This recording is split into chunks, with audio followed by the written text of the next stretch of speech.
ఏమయ్యా జగన్ రెడ్డి, పార్టీ పెట్టిన దగ్గర నుంచి నువ్వేమేం కొట్టేశావో ఒకసారి మాట్లాడుకుందాం. అంటే ఈ రోజు నిన్ను ఫర్నిచర్ దొంగ అని చెప్పేసి ఈ రోజు పాపం ప్రజలు గుర్తుపడుతున్నారు. కాదు నువ్వు ఫస్ట్ నుంచి అన్ని కొట్టేస్తూనే ఉన్నావు.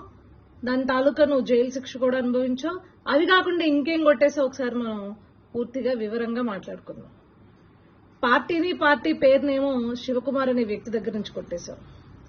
అదేవిధంగా నీ పార్టీ యొక్క క్యాడర్నేమో కాంగ్రెస్ పార్టీ దగ్గర నుంచి కొట్టేశావు.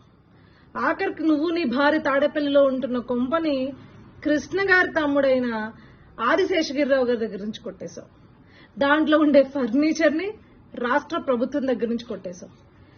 ఏ ప్రజానాయకుడైనా ప్రజల కోసం పనిచేస్తాడు, కానీ అదేంటో నీ యొక్క విలాసాలకి, నీ భార్య యొక్క విలాసాలకి రాష్ట్ర ఖజానా నుంచి ఖర్చు పెట్టి దండుకున్నావు.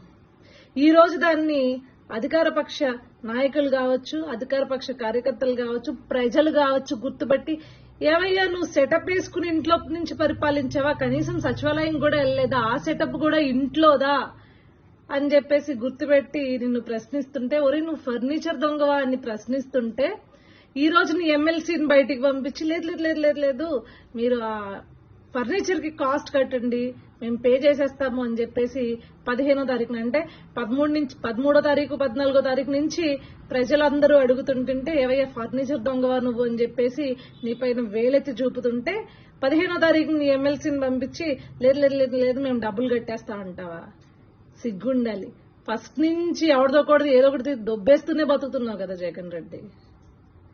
ప్రజలేమో నిన్ను పాపం తండ్రి లేని కొడుకు, అమాయకుడు అని అనుకుని ఛాన్స్ ఇస్తే, ప్రజా సొమ్మునిలాగా నీ కోసం, నీ భార్య కోసం, మీ యొక్క కుటుంబం యొక్క విలాసాల కోసం దోచుకుని దండుకున్నావు.